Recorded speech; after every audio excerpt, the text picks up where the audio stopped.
जय श्री शनिदेव। दोस्तों, आज शनिवार है और शनिदेव की कथा जरूर सुने। एक ब्राह्मण को सपने में नीली घोड़ी पर नीले कपड़े पहने एक आदमी दिखाई देता है और कहता है, हे ब्राह्मण देवता, मैं तेरे लगूंगा। ब्राह्मण घबरा कर उठ गया। अगले दिन यही सपना उसे फिर आता है। यह सपना उसे रोज आने लगा। वो परेशान हो गया और चिंता के मारे दुबला होने लगा।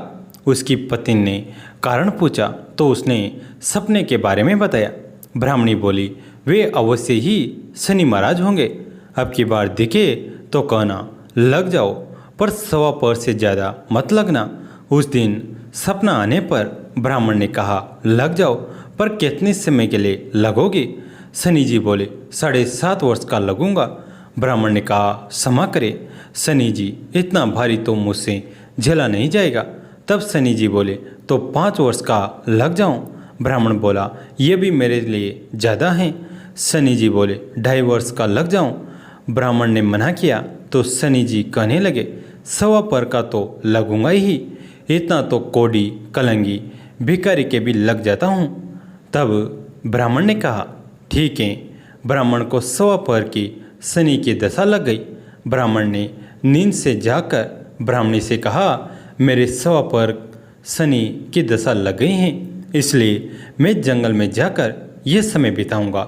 मेरे लिए खाने पीने का सामान बांध दे। मेरे पीछे से किसी से लड़ाई झगड़ा ना हो, इसका ध्यान रखना। ज़्यादातर घर में ही रहना। बच्चों का भी ध्यान रखना। इस सवा पर के समय में कोई गाली भी दे तो चुपचाप सुन लेना, बहस मत करना।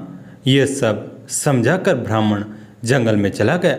जंगल में ब्राह्मण एक पीपल के पेड़ के नीचे बैठ गया और हनुमान जी का पाठ करने लगा। एक पहर बीत गया।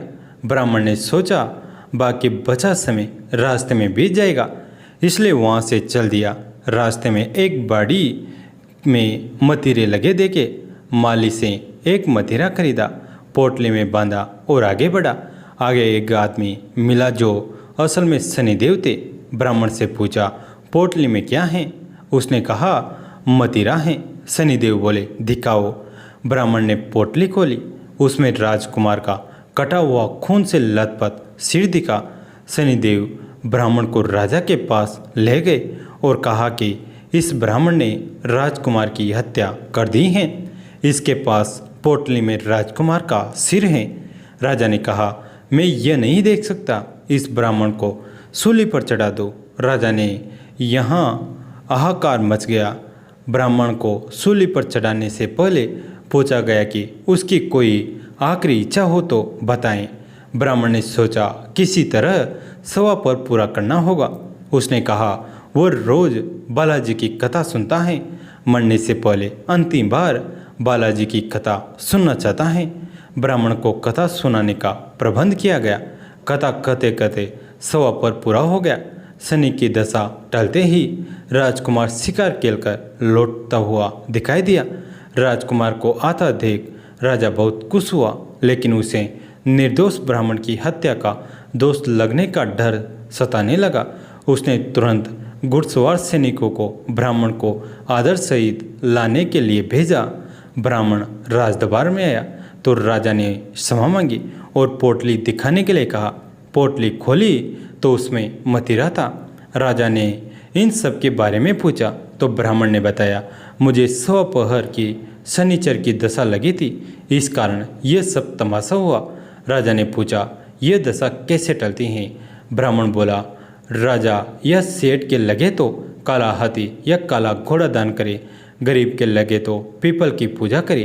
पूजा करे तब बोले, साचा शनिचर कहिए, जहाँ के पाँव सदा ही पड़िए।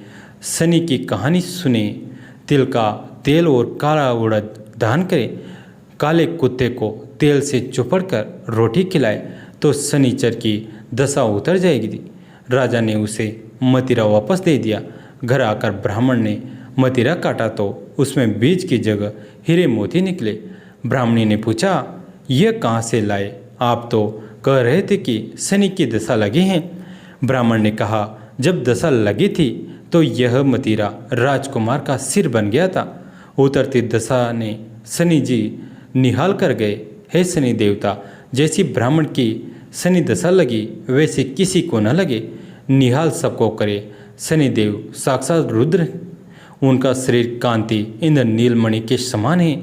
शनि भगवान के शीश पर स्वर्ण मुकुट, गले में माला तथा शरीर पर नीले रंग के वस्त्र सुशोभित हैं। शनिदेव गिद्ध पर सवार रहते हैं। हाथों में क्रमशः धनुष, बाण, त्रिशूल और वर मुद्रा धारण करते हैं।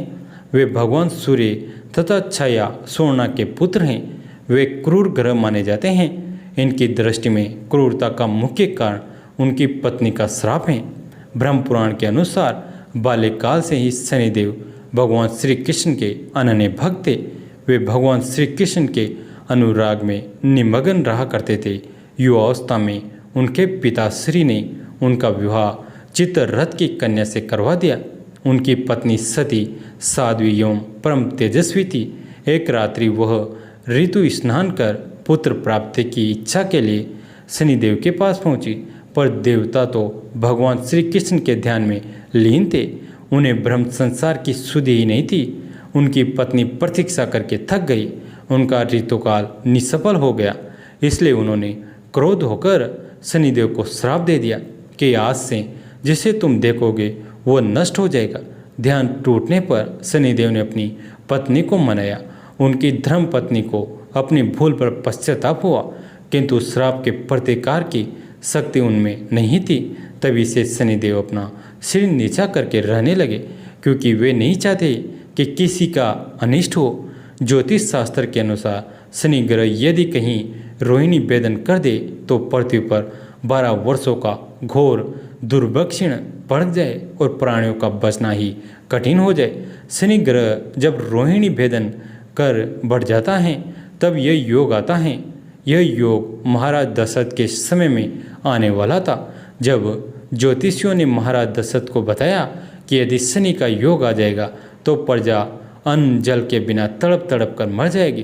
प्रजा को इस कष्ट से बचाने हेतु महाराज दशरथ अपने रथ पर सवार होकर नक्षत्र मंडल में पहुँचे। पहले तो उन्होंने नित्य की भांति शनिदेव को प्रणाम किया। इसके पश्चात क्षत्रिय धर्म के अनुसार उनसे युद्ध करते हुए उन पर शास्त्रास्त्र का संधान किया। शनिदेव महाराज दशरथ की कर्तव्य निष्ठा से अति प्रसन्न हुए और उनसे कहा, वर मांगो। महाराज दशरथ ने वर मांगा कि जब तक सूर्य नक्षत्र आदि विद्यमान है तब तक आप संकट वेदन न करें। शनिदेव ने उन्हें वर देकर संतुष्ट किया। भगवान शनिदेव के अधिदेवता प्रजापति ब्रह्मा और प्रत्येदी देवता यम हैं। इसका वर्ण कर्षण वाहन गिद्ध तथा रथ लोहे का बना है।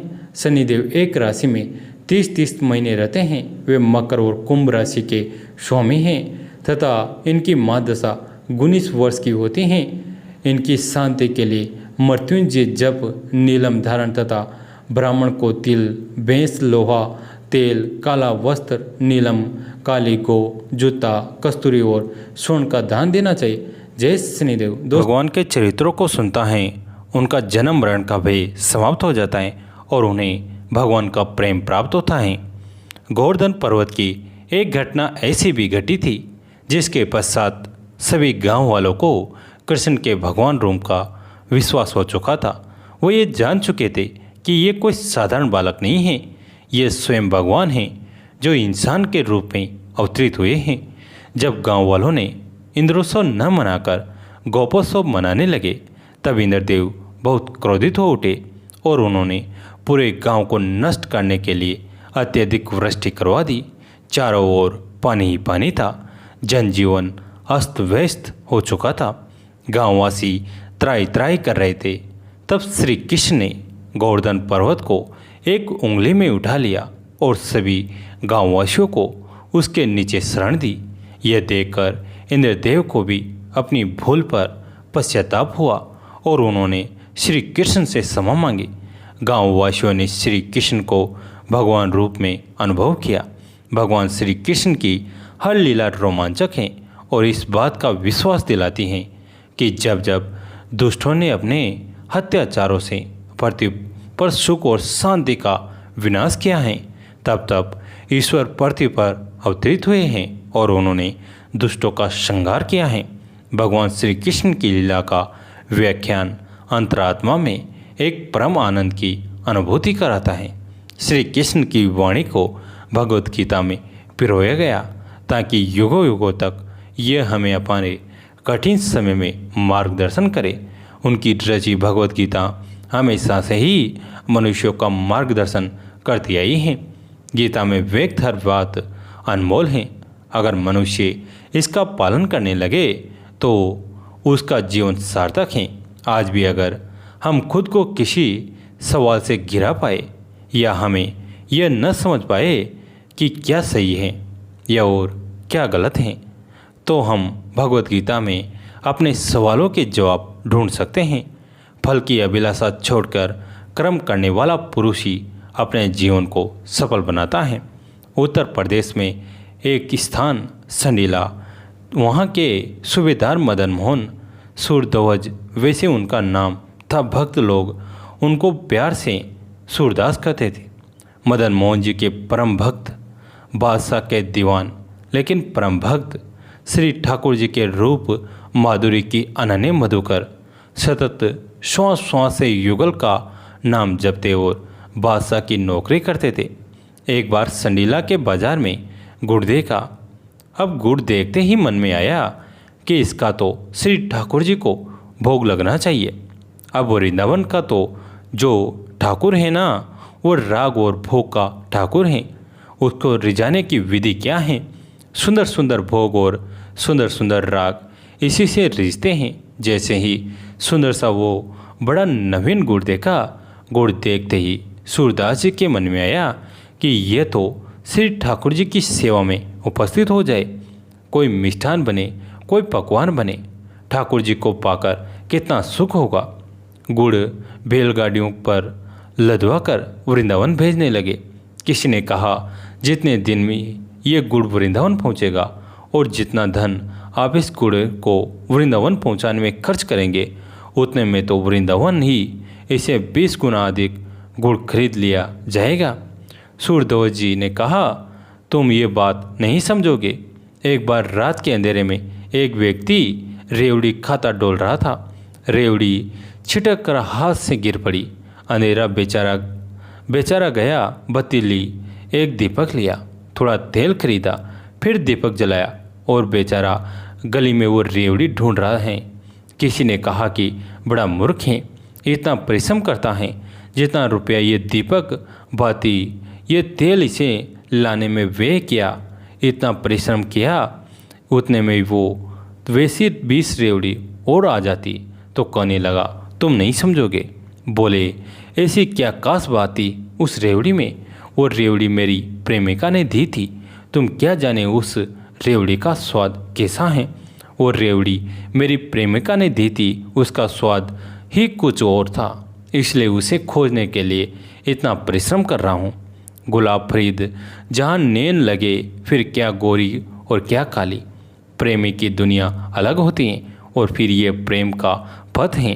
भगवत रसिक की बातें रसिक बना कोई समझ सके ना। सूरध्वज ने कहा कि तुम नहीं समझोगे कि इस गुड़ की महिमा क्या है। ये तो केवल रसिक शेखर श्याम सुंदर जानते हैं। उसी समय बैलगाड़ियों में भरवा कर गुड़ भिजवाया। 20 दिन में वो गुड़ वहाँ संडीला से वृंदावन पहुँचा और जब वृंदावन पहुँचा तो श्री ठाकुर जी की सेन आरती हो चुकी थी। श्री ठाकुर जी का सेन हो चुका था। श्री ठाकुर जी के मन में विचार आया कि भाई, सुबह तक तो हम से प्रतीक्षा होगी नहीं, गुड़ पहुँचा है तो भोग अभी लगना चाहिए। क्या किया जाए? सेन हो चुका, ठाकुर को पोड़ा दिया गया सैया पर, और यदि गुड़ पुजारी के हाथ लग गया तो वो तो इसे भंडार में धरवा देगा। वो क्या जाने इस गुड़ की महिमा क्या है। उसके लिए तो क्या आया है, गुड़ आया है और ऐसा गुड़ भंडार में पले रखा है। वो विचार करेगा जो वस्तु पले रखी है, पहले भोग में उसे खर्च करना चाहिए, इसके बाद में खर्च करेंगे। श्री ठाकुर जी ने शोपन में पुजारी को आदेश दिया, सुनो, अभी सूरध्वज के यहाँ से गुड़ आया है, पोहा बनाओ और हमें भोग लगाओ। पुजारी ने कहा कि आपकी सज्जा के पास इतना भोग रखा है, जाड़े के दिन अब आधी रात को किस प्रकार मैं रसोइया को बुलाऊं, फिर पुआ बनाऊं और आपको भोग लगाऊं। यदि आपको पुआ पाने की इच्छा ही है तो सुबह तक प्रतीक्षा कर लीजिए। जिने पुजारी से कहा, तो बड़ा मूर्ख है, तुझे दिखाई नहीं पड़ता? इस गुड़ की राह देखते देखते मेरी आंखें सूज गई। 20 दिन से मैं प्रतीक्षा कर रहा हूँ कि कब गुड़ आए और मैं भोग लगाऊं, और तू मुझे प्रतीक्षा करने के लिए कहता है। मनमोहन की मन भावन वाणी सुनकर पुजारी का हृदय विचलित हो गया। दौड़कर गया, स्नान किया, रसोई में जाकर सब व्यवस्था कराई और भोर मंगल आरती होने से पहले असमय भोग का समय नहीं है, असमय श्री ठाकुर जी को भोग लगाकर संतुष्ट किया। जय जय श्री राधे। भी भगवान के चरित्रों को सुनता है, उसका जन्म मरण का भी समाप्त हो जाता है और उसे भगवान के प्रेम की प्राप्ति होती है। पूर्व काल की बात है, द्वापर में सुमति नाम से प्रसिद्ध एक राजा हुए थे। उनका जन्म चंद्रवंश में हुआ था। वे श्री संपन्न और सातों द्वीपों के एकमात्र सम्राट थे। उनका मन सदा धर्म में ही लगा रहता था। वे सत्यवादी तथा सब प्रकार की संपत्तियों से सुशोभित थे। सदा श्री राम कथा के सेवन और श्री राम की ही समाराधना में संलग्न रहते थे। श्री राम की पूजा अर्चना में लगे रहने वाले भक्तों की वे सदा सेवा करते थे। उनमें अहंकार का नाम भी नहीं था। वे पूज्य पुरुषों के पूजन में तत्पर रहने वाले समदर्शी तथा सद्गुण संपन्न थे। राजा सुमति समस्त प्राणियों के हितैषी, शांत, कर्तव्य और यशस्वी थे।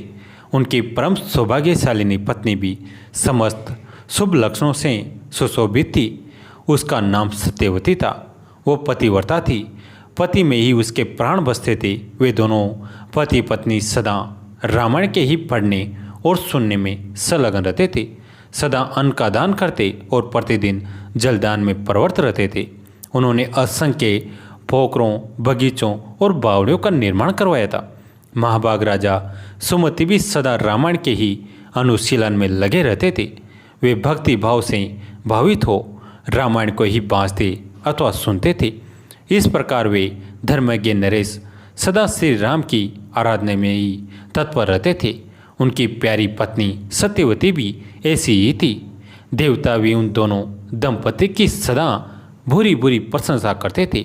एक दिन उन त्रिभुवन विख्यात धर्मात्मा राजा रानी को देखने के लिए विभांडक मुनि अपने बहुत से शिष्यों के साथ वहाँ आए।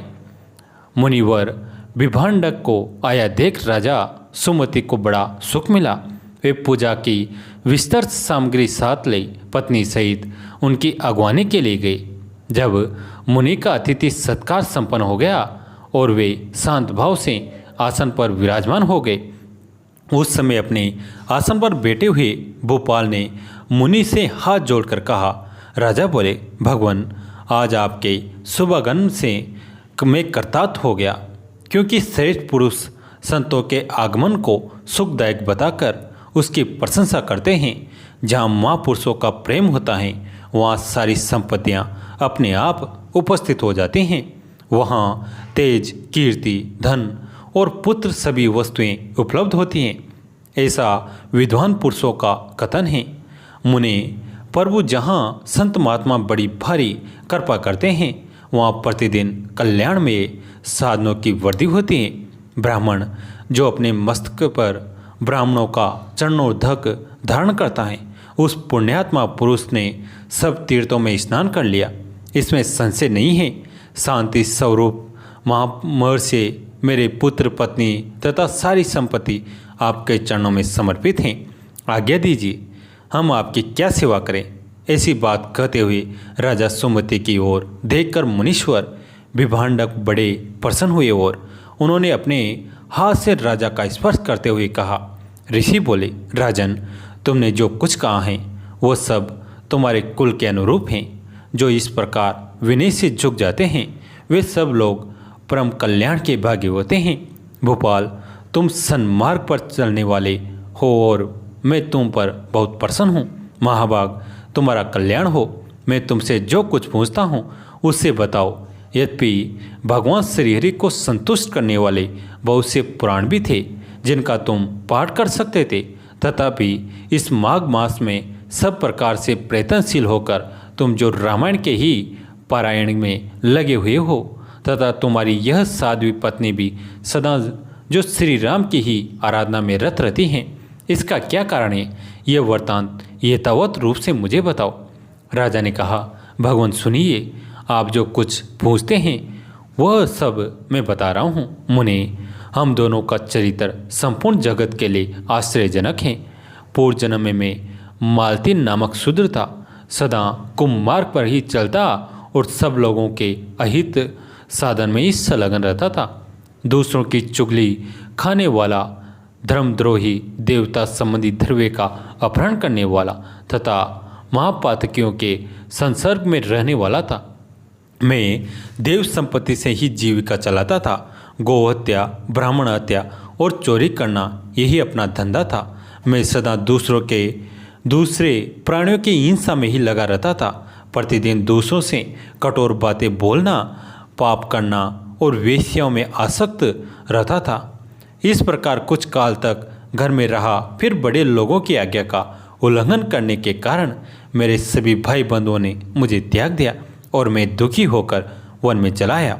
वहाँ प्रतिदिन मृगों का मांस खाकर रहता था और कांटे आदि बिछाकर लोगों के आने जाने का मार्ग अवरुद्ध कर देता था। इस तरह अकेला बहुत दुख भोगता हुआ मैं उस निर्जन वन में ही रहने लगा। एक दिन की बात है, मैं भूखा प्यासा, थका मांदा, निंद्रा से झूमता हुआ एक निर्जन वन में आया। वहाँ देवयोग से वशिष्ठ जी के आश्रम पर मेरी दृष्टि पड़ी। उस आश्रम के निकट एक विशाल सरोवर था जिसमें अंश और कार्णव आदि जल पक्षी छा रहे थे। मुनीश्वर, वह सरोवर चारों ओर से वन्य पुष्पों समूहों द्वारा आच्छादित था। वहाँ जाकर मैंने पानी पिया और उसके तट पर बैठकर अपनी थकावट दूर की। फिर कुछ वृक्षों की जड़ें उखाड़कर उनके द्वारा अपनी भूख बुझाई। वशिष्ठ के आश्रम के पास ही मैं निवास करने लगा। टूटी फूटी स्फटिक शिलाओं को जोड़कर मैंने वहाँ दीवार खड़ी की। फिर पत्तों, तिनकों और काष्ठों द्वारा एक सुंदर घर बना लिया। उसी घर में रहकर मैं व्याधों की वर्ती का आश्रय ले नाना प्रकार के मृगों को मारकर उन्हीं के द्वारा 20 वर्षों तक अपनी जीविका चलाता रहा। तदंतर मेरी ये साध्वी पत्नी वहाँ मेरे पास आई। पूर्व जन्म में इनका नाम काली था। काली निषाद कुल की कन्या थी और विंध्य प्रदेश में उत्पन्न हुई थी। उसके भाई बंधुओं ने उसे त्याग दिया था। वह दुख से पीड़ित थी। उसका शरीर वृद्ध हो चला था। ब्राह्मण, वह भूख प्यास से शिथिल हो गई थी और इस सोच में पड़ी थी कि भोजन का कार्य कैसे चलेगा। देवयोग से घूमती घामती वह उसी निर्जन वन में आ पहुंची जिसमें मैं रहता था। गर्मी का महीना था। बारिश से धूप सता रही थी और भीतर मानसिक संताप अत्यंत पीड़ा दे रहा था। इस दुखिनी नारी को देखकर मेरे मन में बड़ी दया आई। मैंने इसे पीने के लिए जल तथा खाने के लिए मांस और जंगली फल दिए। ब्राह्मण काली जब विश्राम कर चुकी तब मैंने उससे उसका यथावत वृत्तांत पूछा। महामुनि, मेरे पूछने पर उसने जो अपने जन्म कर्म निवेदन किए थे उन्हें बताता हूँ। सुनिए, उसका नाम काली था। वह निषाद कुल की कन्या थी, विद्वान। उसके पिता का नाम धाम्बिक या दाविक था। वह उसी की पुत्री थी और विंध्य पर्वत पर निवास करती थी। सदा दूसरों का धन चुराना और चुगली खाना ही उसका एक काम था। एक दिन उसने अपने पति की हत्या कर डाली, इसलिए भाई बंधुओं ने उसे घर से निकाल दिया। ब्राह्मण, इस तरह परित्यक्ता काली उस दुर्गम एवं निर्जन वन में मेरे पास आई थी। उसने अपनी सारी करतूतें मुझे इसी रूप में बताई थी। मुने, तब वशिष्ठ जी के उस पवित्र आश्रम के निकट मैं और काली दोनों पति पत्नी का संबंध स्वीकार करके रहने और मांसाहार से ही जीवन निर्वाह करने लगे। एक दिन हम दोनों जीविका से निमित्त कुछ उद्यम करने के लिए वहाँ वशिष्ठ जी के आश्रम पर गए। महात्मन, वहाँ देव ऋषियों के समाज जुटा हुआ था। वहीं देखकर हम लोग उधर गए थे। वहाँ माघ मास में प्रतिदिन ब्राह्मण लोग रामायण का पाठ करते दिखाई देते थे। उस समय हम लोग निराहार थे और पुरुषार्थ करने में समर्थ होकर भी भूख प्यास से कष्ट पा रहे थे। अतः बिना इच्छा के ही वशिष्ठ जी के आश्रम पर चले गए थे। फिर लगातार 9 दिनों तक भक्तिपूर्वक रामायण की कथा सुनने के लिए हम दोनों वहाँ जाते रहे। मुने, उसी समय हम दोनों की मृत्यु हो गई। हमारे उस क्रम से भगवान मधुसूदन का मन प्रसन्न हो गया था। अतः उन्होंने हमें ले आने के लिए दूत भेजे। वे दूत हम दोनों को विमान पर बैठाकर भगवान के परम धाम यानी उत्तम धाम में ले गए। हम दोनों देवादिदेव चक्रपाणि के निकट जा पहुँचे। वहाँ हमने जितने समय तक बड़े बड़े भोग भोगे थे वो बता रहे हैं, सुनिए। कोटि सहस्त्र कोटि सतयुगों तक श्री राम धाम में निवास करके हम लोग ब्रह्मलोक में आए। वहाँ भी उतने ही समय तक रहकर हम इंद्रलोक में आ गए। मुनि श्रेष्ठ, इंद्रलोक भी उतने ही काल तक परम उत्तम भोग भोगने के पश्चात हम कर्मशः इस पृथ्वी पर आए हैं। यहाँ भी रामायण के प्रसाद से हमें अतुल संपत्ति प्राप्त हुई है। मुनि, अनिच्छा से रामायण का श्रवण करने पर भी हमें ऐसा फल प्राप्त हुआ है। धर्मात्मन, यदि 9 दिनों तक भक्ति भाव से रामायण की अमृतमयी कथा सुनी जाए तो वह जन्म जरा और मृत्यु का नाश करने वाली होती हैं। विप्रवर, सुनिए, विवश होकर भी जो कर्म किया जाता है वह रामायण के प्रसाद से परम मान प्रदान करता है। ओम श्री सीता रामचंद्र भयाम नमः। कैसी लगी यह कथा? अगर अच्छी लगी तो लाइक कीजिए, अपने दोस्तों के साथ फैमिली के साथ शेयर कीजिए, और अगर आपको ऐसी धार्मिक कथा सुनना पसंद है तो हमारे चैनल को सब्सक्राइब कीजिए। धन्यवाद।